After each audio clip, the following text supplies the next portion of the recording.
Now we move to the third part, that is options.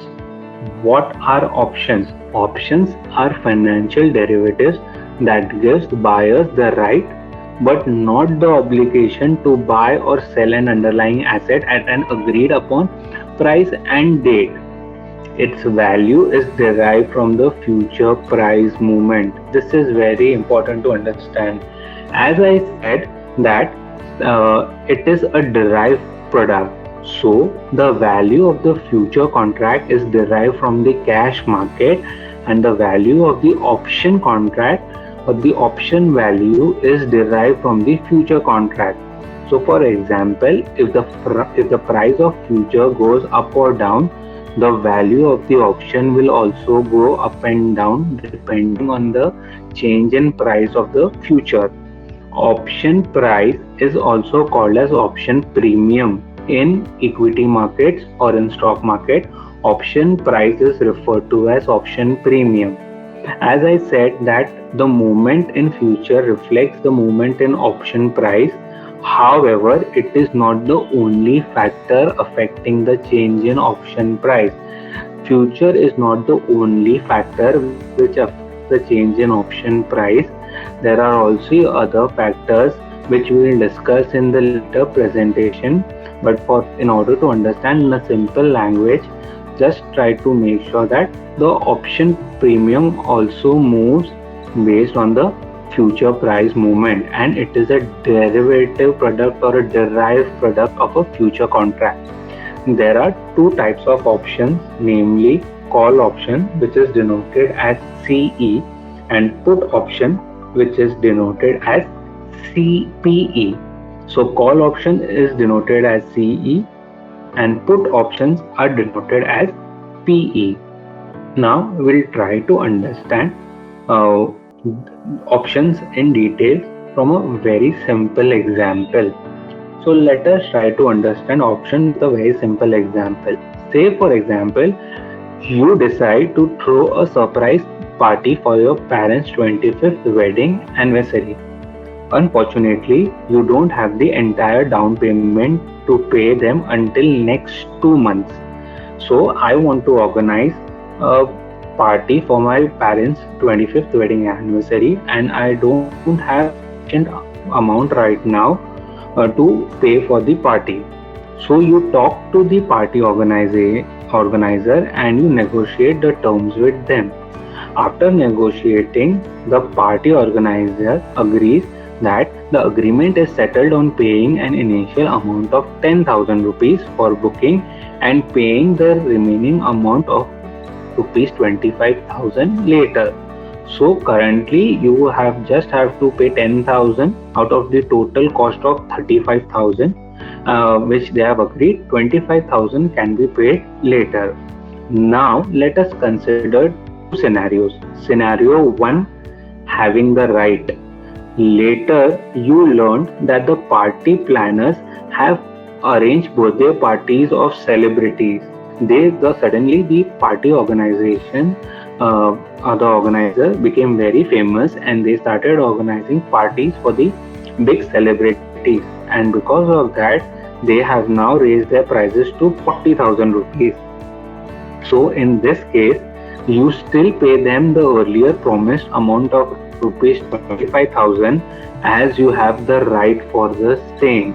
So here you having the right, your cost if they increase later is not increased and you still have to pay the total amount of 35,000 rupees only.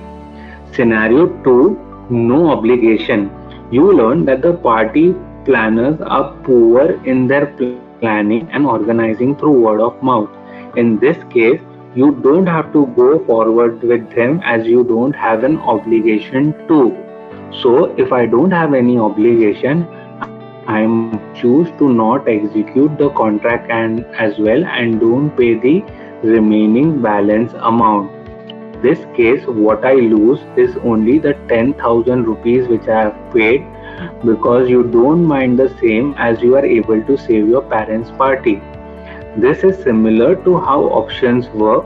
You have the right but not the obligation to exercise them.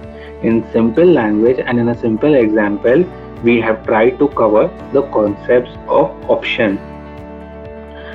Now we move to the next part, which is market players.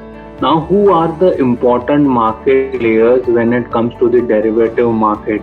There are three types of players who are extremely important.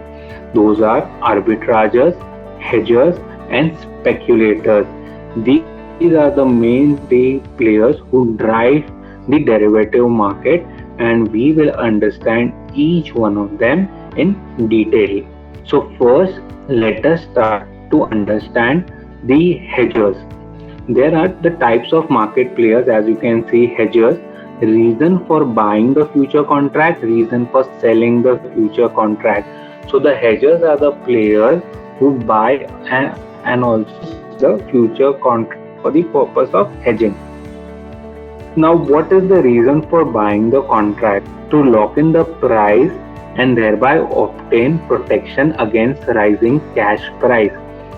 As we had discussed earlier, again, this is similar to the example of potatoes and Lays, what we had discussed, that if the Lays manufacturer thinks that the price of potatoes are going to rise in the future, and in order and because of that, the raw material or the input cost of Lays will increase.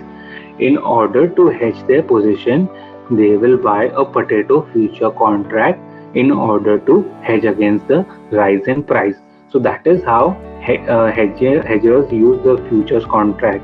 Similarly, if there is possibility of the potato price going down, so anybody who wants potato might sell the potato future contract, and oppositely they can create a position to hedge their decrease in price.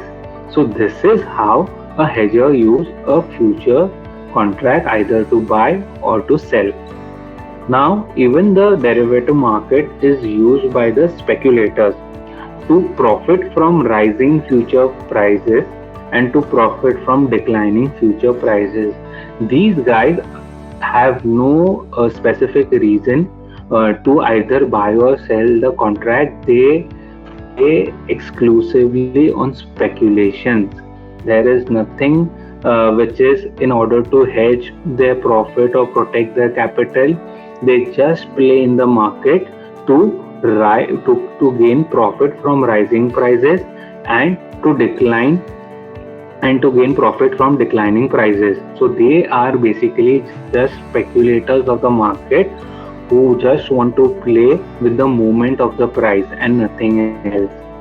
And the third person is the arbitrager. They try to take the advantage of any mispricing in the market. Now, what do I mean by mispricing? When I talk about mispricing, when it comes to equity market, there are certain number of opportunities that come into the picture when you trade in a future contract or in an option contract, because sometimes there is illiquidity or there is a mispricing opportunity that is available in the market, which these players are always active and try to find out such opportunities in the market where the prices are not matched or they are not equivalent, and when the difference is there, they try to capture that difference and earn from that difference. These are the arbitrageurs. So in a simple language, if I talk about arbitrager, they try to just take plain advantage from any opportunity in the market where there is mispricing opportunity available, is where arbitrageurs come into the picture. So these are the three players who are there in the stock market which drive majority of the volumes for the derivative market. What we are going to learn ahead is how to be a successful hedger.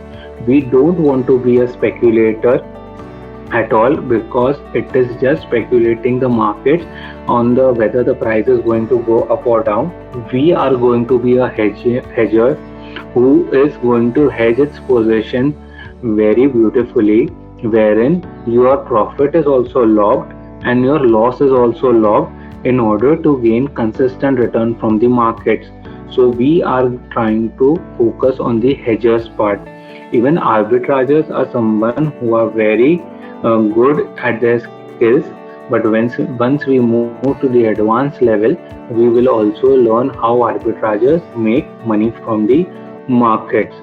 So this is what the basic of derivatives, what I have covered in this presentation, and this will help you to understand how the basic of derivative market works.